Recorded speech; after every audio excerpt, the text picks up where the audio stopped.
Hello, everyone. Welcome to Feels Out Loud, brought to you by Becoming Together Therapy and Wellness. This is your host, Becky McNattin, along with the amazing Tara Martini. We're glad to have you listening as we live and share stories of mental health today. Okay, Becky, I cannot wait to share the inspiration for today's episode. Okay. My client has been looking forward to this day. So I want to first say that I received permission from my client to share this story.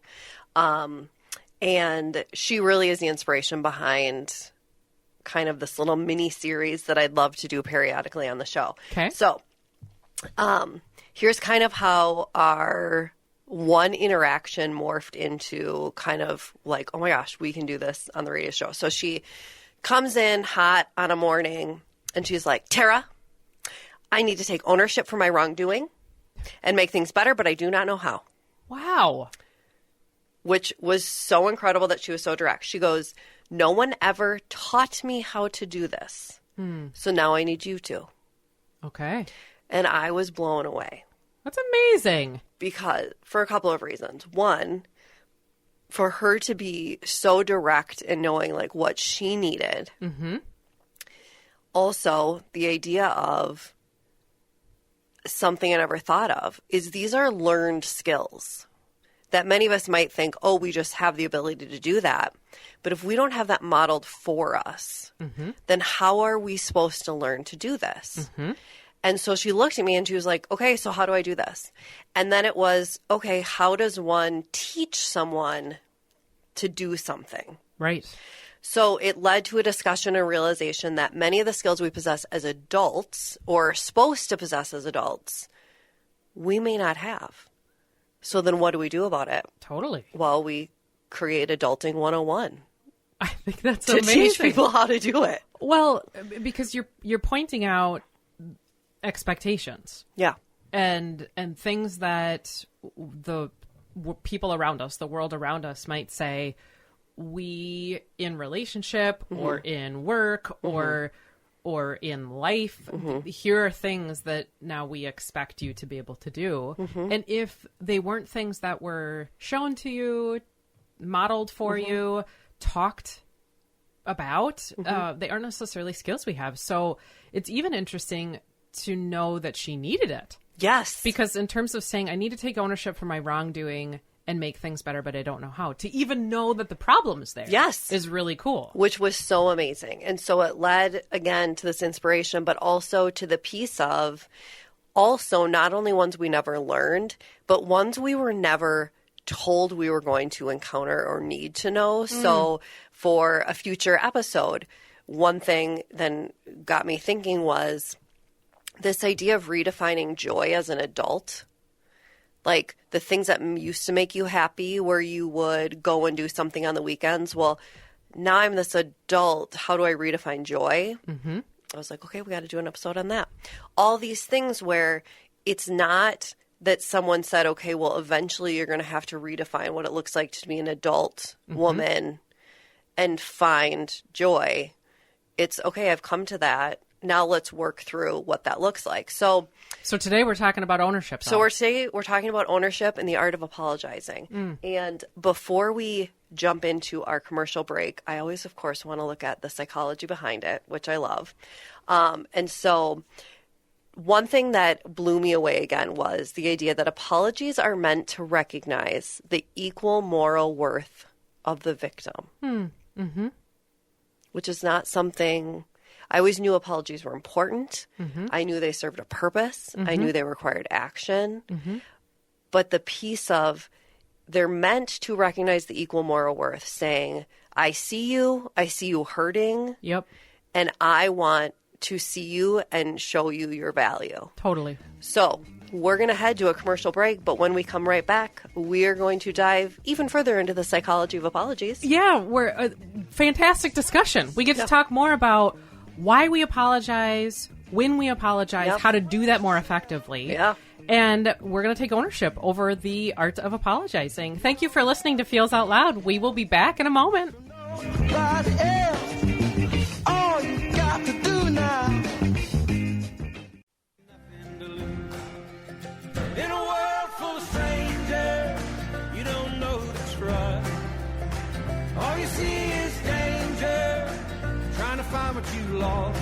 Welcome back to Feels Out Loud, brought to you by Becoming Together Therapy and Wellness. I am Becky McNattin, along with Tara Martini. I want to dive right back into taking ownership around wrongdoing and the art of apologizing. Yes, girl. So let's go back to looking at the psychological aspect of it. Okay. So psychologically speaking, an apology aims to meet the victim's psychological need of recognition and, like we said, showing them their value and their worth. So it goes to, well, what is that then going to do, right? Mm-hmm. If I show you here you are valuable, well, it diminishes their desire for revenge. It heals that humiliation that they may have felt and facilitates reconciliation, okay? But no pressure on the apology here. None of those things can happen without a proper apology. Without an apology that is well done. Correct. And that's what we're going to look at today as well. What is the difference? Because anyone can say, I'm sorry. Yeah. Right. And so looking at, wow, all of those things, it's wonderful to have that impact.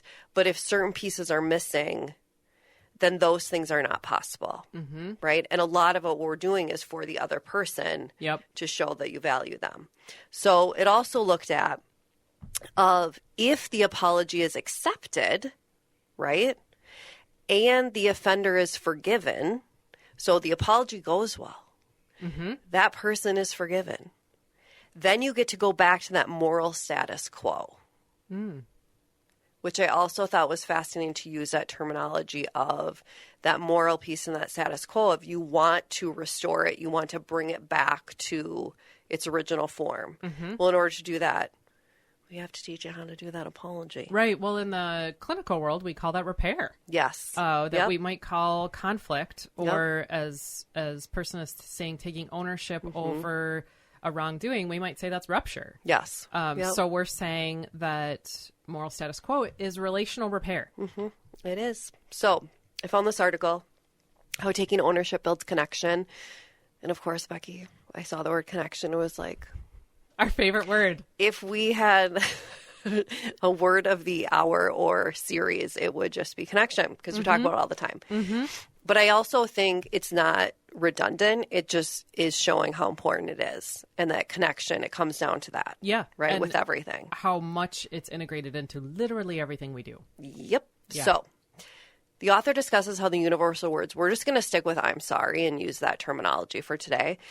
It can be a bridge of communication, but it can also deepen the existing. So on a negative piece, it can deepen the existing emotional confusion or be received as a form of manipulation if it's not done well. So if it's just, I'm sorry, and it's empty. How many times have we been in an argument with a partner or friend or whatever, and the person looks at you and goes, I'm sorry. Kind of rolls eyes. Or shrugs. Yep. Seems flippant about the words. Yeah. And you just, in your whole being, know that that was an empty apology. That is where then you are going to go, now I'm even more emotionally confused, and now I'm viewing it as a form of manipulation, which is the opposite of what you want to do. Our hearts know when ownership is real and when it's a tactical maneuver. It's just like follow your gut. You know in your gut when someone says that, which one it is. So truly taking ownership requires a willingness to experience and acknowledge our prejudice, our imperfections, and our vulnerabilities, which we've said this so many times, which is hard. So much of what we talk about on this show is hard to do. Yes. It's so hard. Ultimately, it means we have to give up defending ourselves. Yeah. To step out from behind the shield of our victimhood and recognize our capacity to hurt another. That we even had a wrongdoing. Yes. That we've made someone else feel hurt. Yes, absolutely. Yep. As a result of our actions, right, too, which is hard to recognize, which is risky, right? Because when we take ownership to some aspect of ourselves, our actions, we're getting rid of those defenses and we're connecting to that deepest part of ourself, which is like, really scary. But it's also looking at the core of who we are, right? And when we do that, we risk rejection, judgment, because the person doesn't have to say, I forgive you, let's move on. we hope that, but they don't have to. Yeah. Right? So for some, that risk is too great, right? Yeah. They're saying, I can't be vulnerable. But if you feel the risk is too great and you don't apologize, then you miss that opportunity for connection and growth is lost. And we all know, sitting here, listeners, you can think of a name that pops into your head of someone who we always say like, oh, I know that, or that person never says I'm sorry, right? Totally. We all have that person in our lives or someone in our past or whatever. But it made me kind of look at it from their lens of, it used to be like, oh, they're just stubborn, right? And never want to admit they're wrong. But then it also now, because of this, made me realize, or is it just they're scared of that vulnerability and the risk they felt was too high? Right. Or is our own shame coming into play on something that we did that we feel badly about? So true. And so we seek to rationalize our behavior by getting defensive that behavior was okay. Right. That really that's about our own shame and our own hardship in saying, I don't really like what I did. Right. And we're going to look at this idea of, because so many times it's, I did this, and then we're looking at, I have to do this to make it better. But how often do we look at, okay, I did this, let's explore everything I'm experiencing in. Good point. Which we don't do. Yeah, good point. Right? Right. And so we'll look at that in a little bit.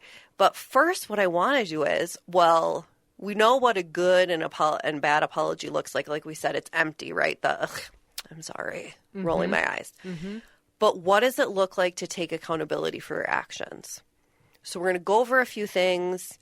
We're going to look at, anytime Harvard puts out anything, everyone listens, where they put out this, Harvard Medical School published a piece on the art of apologies.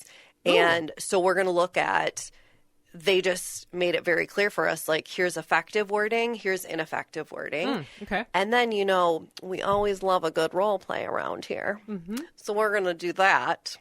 And so let's look at a couple tips as far as what does it look like to take accountability. This first one I absolutely loved was pause before reacting. I think so many people think you did something, so the next thing out of your mouth has to be, I'm sorry. That makes total sense. Where what if there's silence, or what if there's pause? Is that person going to perceive that as like a guilt, or they're establishing a lie, or what does that silence mean? But it's so important to pause because, one, it takes time to learn how to do this, right? But if you practice, and it's going to be awkward. We always say that, right? And even, I think we said in an earlier thing, our culture is not good when it comes to silence, right? We feel like something's wrong. But it can make a huge difference. So you want to take the time to think about what you have done or said and the impact it's had on the other person before you take ownership for your wrongdoing. Before any words come out of your mouth. Yes. Yeah. Think about it, right? Yeah. And it's that idea of think before you speak, but it's just that idea of think about your action, the impact it had on the other person or people, and then just be thoughtful and take your time about your approach. Yep. So how do we avoid an empty apology? Okay. Well, be sincere about it. And that means just being genuine. So it doesn't just mean sorry, move on. It means acknowledging the hurt and indicating what you will do differently in the future. I worked so much with my students on this as a teacher because I think life of a teenager is messing up, right? And then what do we do, right? We create beautiful opportunities for growth. So why not talk about it?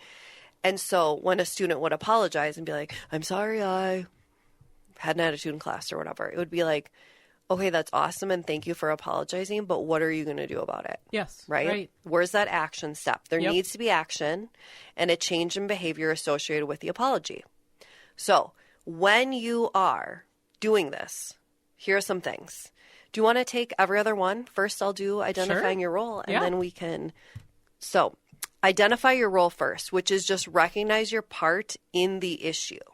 Here's the part I played in the problem, right? Here was my action. Yes. Yeah. Here's what I did. Even if it feels like the situation was out of your control, there's likely some aspect that you did have an impact on. Okay? So first, identify the role you played in it. Well, and then when we're apologizing, we get at this validation before we do anything else, almost always in every interaction. This could go beyond apologies too, Right. but for sure in an apology, showing an empathy or at least an awareness that the other person was impacted by what you just identified as your role. So you're saying, in my interaction with you, my action had an impact on you. Right. Yep, validate their feelings in that.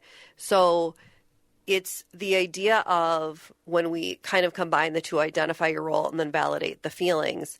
It's that concept of you are not, if maybe you would have handled it differently. So if you said, I am sorry, I see that you're very hurt. Maybe you wouldn't have been hurt by that action, but that doesn't matter because it's not on you.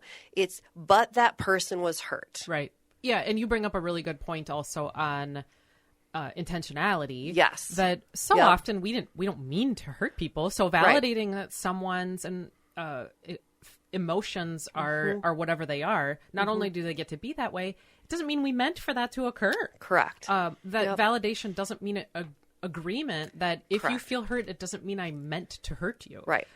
But so often we want to say my intention wasn't to do this. Leave it at the validation. It is. And I think what you just said is perfect, is leave it at the validation. Okay. The intent wasn't. And I think that's where then people get on the defense. Right. And so just knowing the intent was not to hurt, but that doesn't mean you should discredit the hurt that they're feeling. Okay. Also, just be honest, right? Being honest might make the conversation more difficult, but it's always going to make the apology stronger. And like you said earlier, use the word repair. It's going to make the likelihood that the repair, a greater chance for the repair to take place. Okay. Having uncomfortable but unnecessary conversations is key. Otherwise, you're just choosing avoidance, right? And so I have said this since the beginning of time with students and family and all the people around me about just like part of a healthy relationship is having uncomfortable conversations. And you can be like jawing in your own skin the whole entire time, but like that has to happen in order to progress. Rather than, well, I'm just going to avoid it at all costs and pretend it didn't exist. Right. And to the even entire thought of adulting, this is an expectation we have. It is. So we do have to practice this. It is. And in that apology, to include a statement of a behavioral change.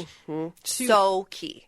To say not only what our wrongdoing is, that we feel badly, that we've hurt someone, and validate the feelings, but they can become empty if we don't follow it up with an action step towards something different. Right. And most importantly, going back to the last statement that Becky said about the change piece or action, remember that all of this will only matter if your future actions indicate that change. You can even say, well, moving forward, I'm going to do this.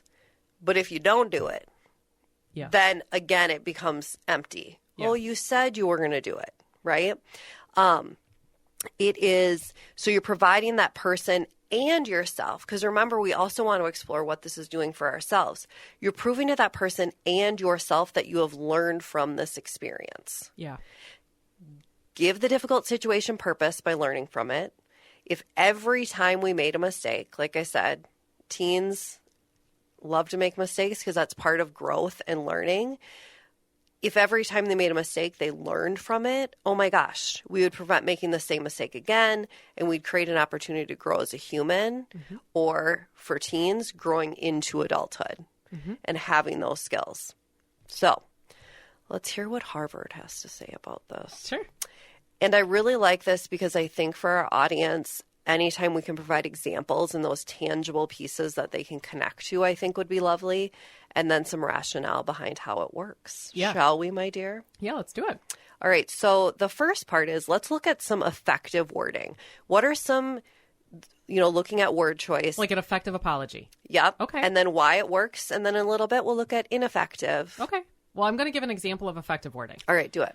I'm sorry I lost my temper last night. I've been under a lot of pressure at work, but that's no excuse for my behavior. I love you, and I will try harder to not take my frustrations out on you. And so in thinking about what about this works, I set a statement of responsibility. Yep. I lost my temper last night. And then I also said that's not excuse making, it's context giving. Right. Why the mistake happened.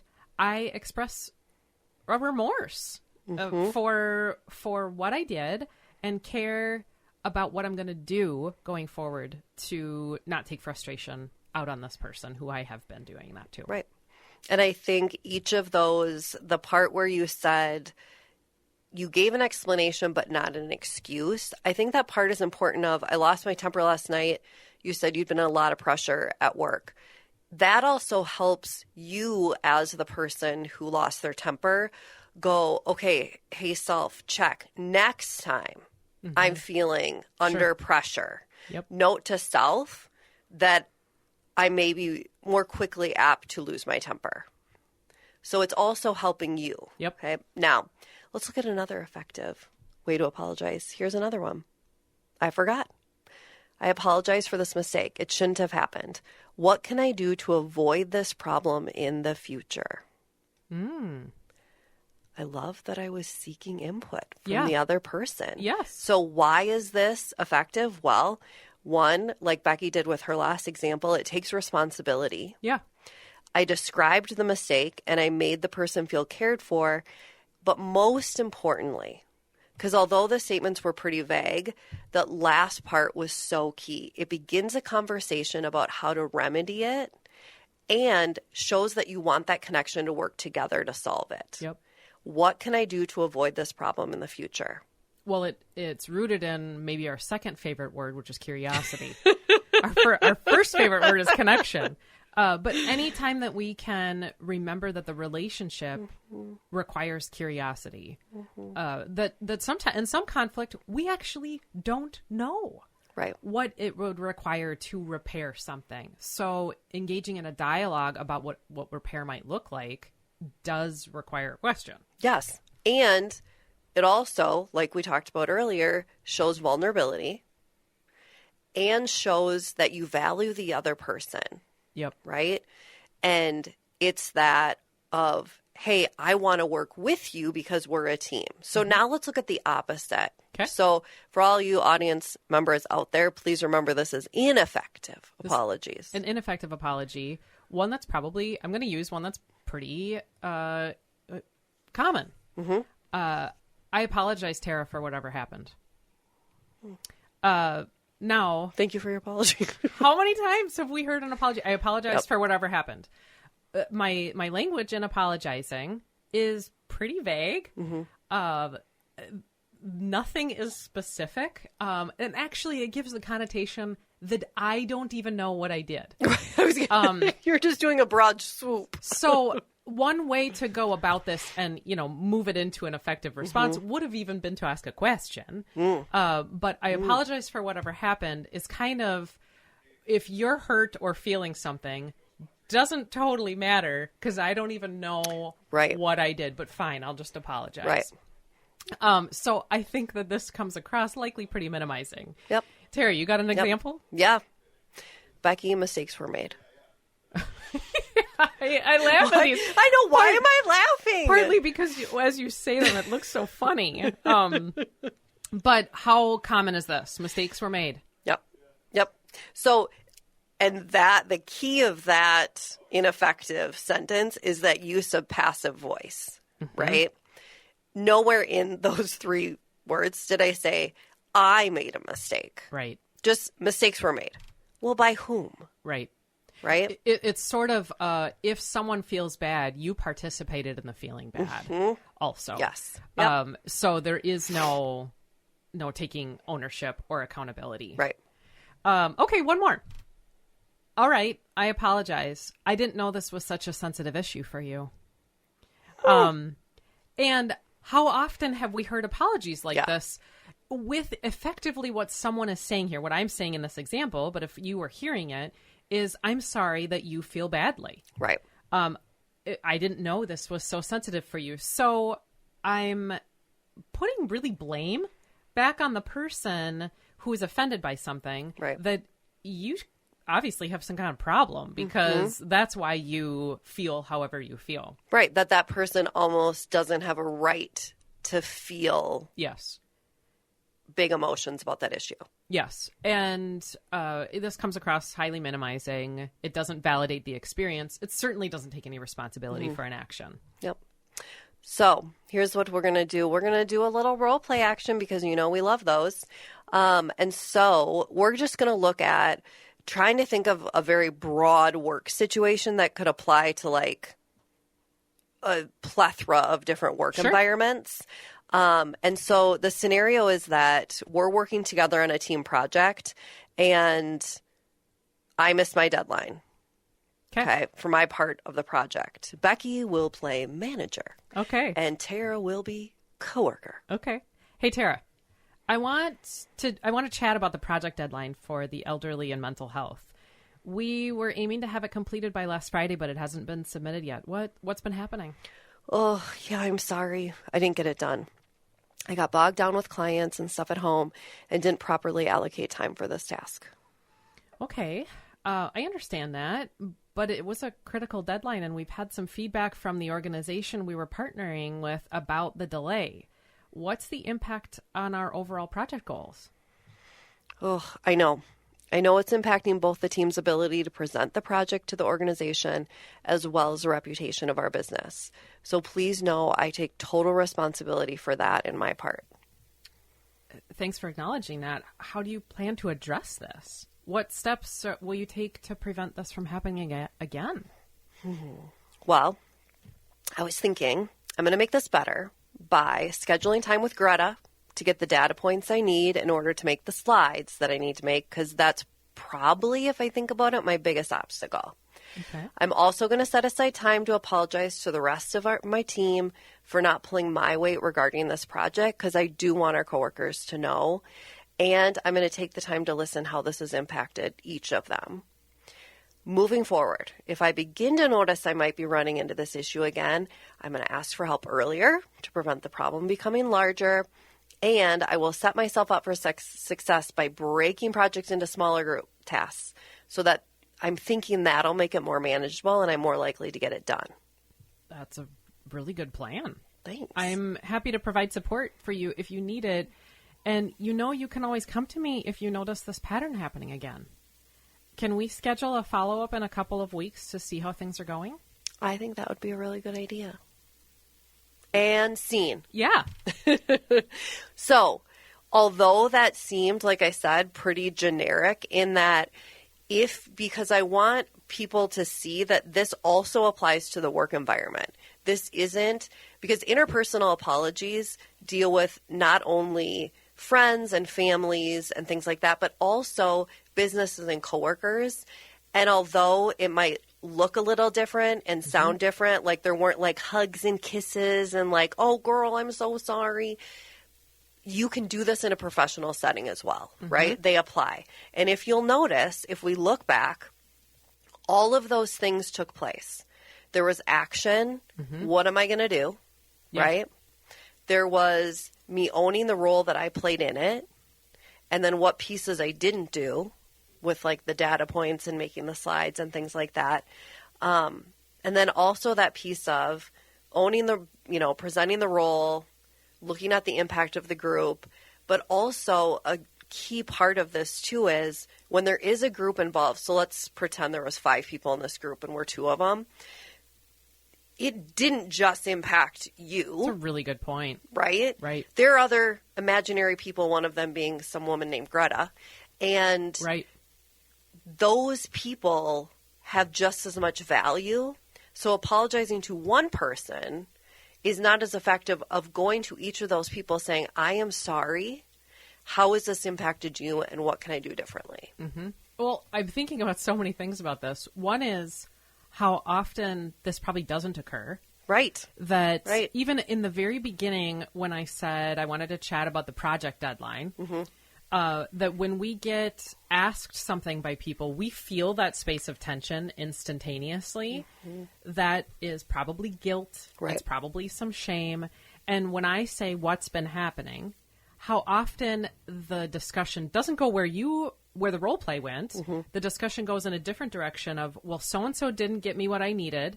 My computer didn't work. Right. Well, you scheduled that meeting. Yeah, you get on the defensive. And so we're not then even talking about necessarily the issue that got brought up. We're talking about something else now. But the apology ends up not being there. Right. Because a person is trying to make it so they don't need to do the apology. And I love so much that it was an instantaneous apology and then was really kind of tiered went to, I'm understanding what happened for me. I'm understanding the rippled impact of this. As you said, I'm part of something bigger than myself. And so there's probably an apology to a few different people. And here's what I think did and didn't occur. And here's what I am going to do about it. And also here's how you can support me in it. Right. That's amazing. It's key. And look at, just by that imaginary situation, that growth is going to take place, right? That there was repair taking place. Not instantaneously, but with time. So important. And I think, too, for people listening, it's important. I very recently was in a spot of apologizing, and this made me, as I was thinking of, like, the ways, like, the take action, whatever, I was like, it really made me think, did I take ownership to the extent that I should have, or was I pleased with that? And was I specific enough in my apology? Now, so when you're thinking, it's not a moment of like feeling bad for yourself, like, dang it, and forming regret or remorse. But for audience to go think back to a time where they apologized, not to make oneself feel bad, but present an opportunity for growth to reflect. And that is key. So then moving forward, I inundated my students with it so much that it became like, oh, I know I have to include action. And it was like, okay, well, it's working. And so that leads me to, if we can take this and look at it and cause reflection in ourselves, what else is it doing for ourselves, right? Because we focus so much on the person we're apologizing for. Yeah. So we know by now that apologies create harmony, they repair, they present an opportunity for connection. But it also helps you, the person apologizing, understand how you got to this place in your conflict. Yes. Which, well said. Holy buckets, we all need to do that. It also provides a roadmap of where you have been and then what direction can you go with this information that you now have. So, hey, own it. I made a mistake. Now looking at, okay, where can I go because of this, right? And how can I grow from this? And like I said, with thinking of, for all of us out there listening, think of a time where you have apologized or maybe not apologized. Yeah. Allow for reflection on what you cannot control as well. And try and be at peace with that. We cannot control, like we said earlier, if I apologize to Becky and Becky does not receive it and says, well, I don't forgive you, I have no control how she's going to receive it. Yeah. But I need to be at peace with just knowing I did my part. Yep. And I have to be at peace with how it is received because it may not be received how I want it. And maybe one thing to add to that is that it might not be an if, but a win. Yes. Peace to tell yourself, I need to be at peace about this right now, and trust that relational repair continues. Yes. It isn't only in the moment of, we don't tell ourselves, well, if it isn't in the I'm sorry, right, then it's never going to occur. That perhaps timing and pacing are required here. So, I love that. So be grace-filled to yourself and to the other person, or people, right, in this role play around the group, that the relational repair comes over the course of time as trust is built. That maybe when people see the actions or the changes, that's when it comes. I love that. That we can say to ourselves, it's okay. Yep. Right. It's okay right now. Yep. But it's learning to do that, Yes. right? And I think we are a society of instant gratification, instant, change where we want it right now. Yep. So you bring up such a good point but all of this takes time. It takes time. But if you're invested in that connection or relationship, give it the space, right, that it needs. Yep. And so it also, just quickly, it also helps you understand your choices, where you can go back and go, self, why did I make those choices? Yep. And again, it goes back to that growth model of if we can learn from it. Because in the end, folks, if we don't take ownership, we are just trapped within ourselves. And that's a hard place to be. Mm-hmm. It's just like we've said in other episodes, and we've talked with our guests about if we hold in our emotions, right, it only builds up. Mm-hmm. So it's the same with taking ownership and apologizing, which is hopefully now our listeners are like, wow, I am truly an expert. Thank goodness for your client who wanted a lesson on apologies. So here's what I was thinking, because I'm very curious about, this is the way we in our culture apologize, right? Mm-hmm. American kind of Yeah. Midwest culture. Exactly. Yep. So one thing that it was interesting, I made the connection last night where I was like, oh my gosh, not only is my client the inspiration, but this other piece is an inspiration.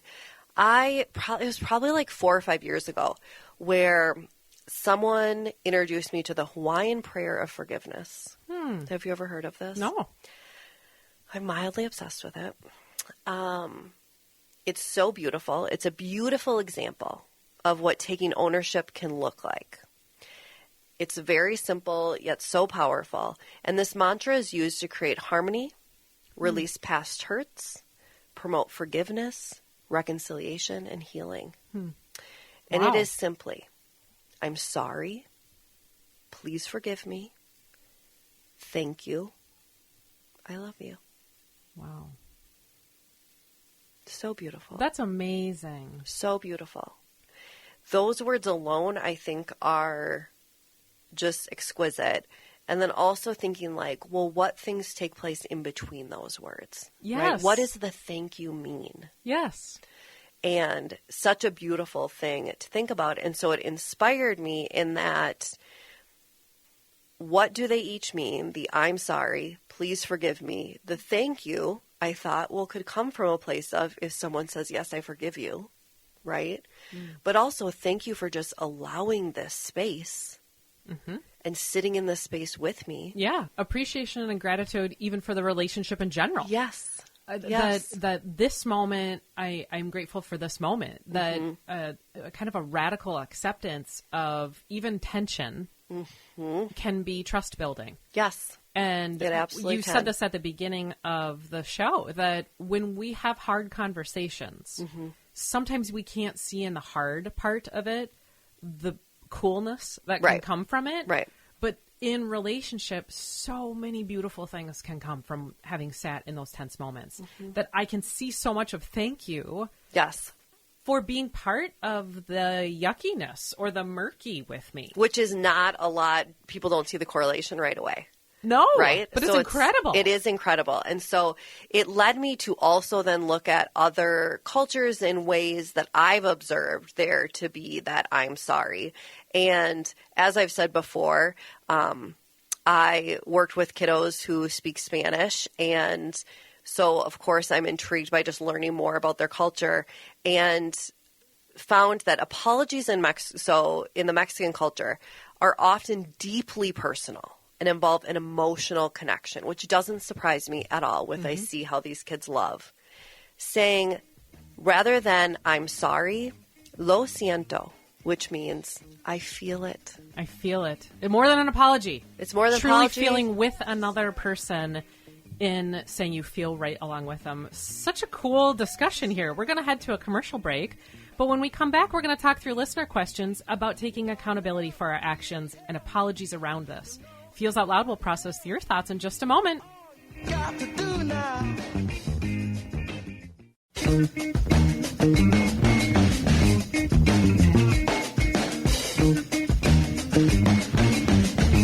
are back again with Feels Out Loud, and this part of the show is where we talk through questions from you, all our listeners.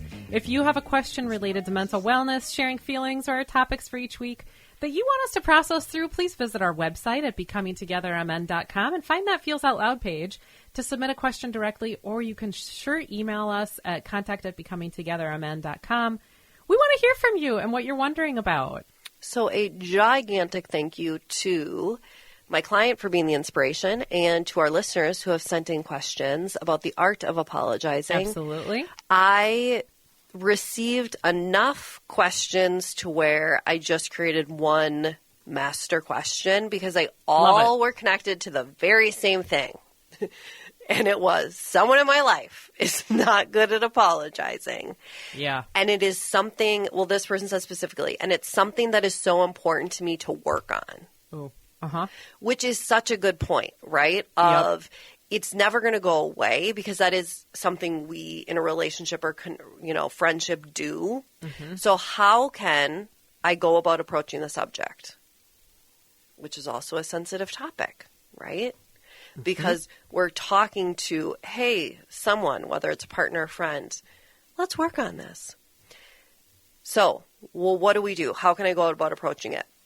Well, there's a number of things. First of all, I think just that idea of, if you reframe it from, well, you're not good at apologizing, let's work, or how can you fix it, to how can we work on apologizing, and what does conflict look like in our friendship or relationship, that is going to get you so much further than, well, you're not good at apologizing. You know that, right?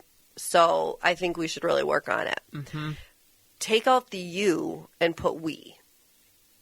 And then I think that so much is going to have the person open up more and be open to the growth piece. Mm-hmm. The other thing is, you can make statements without questioning the person. Like, hey, one thing that's important to me is the action piece. Right? Yes. I feel when someone, and it's those I feel statements, like from active listening, pulling those to, I feel like when someone apologizes, and give an example maybe, that doesn't have to do with that person failing at apologizing, right? Martha apologized to me the other day at school. And one of the things I loved about it is she said that one of the things she was going to work on. So it's drawing from that, or when this person says it's their partner, think of a time your partner did apologize well. I was just thinking that same thing. Yep. Because then you're going to help them realize they're capable of it, right? It's not in a weird idea beyond their ability. They're capable of it, but also it's showing them you've got those skills. You have those skills.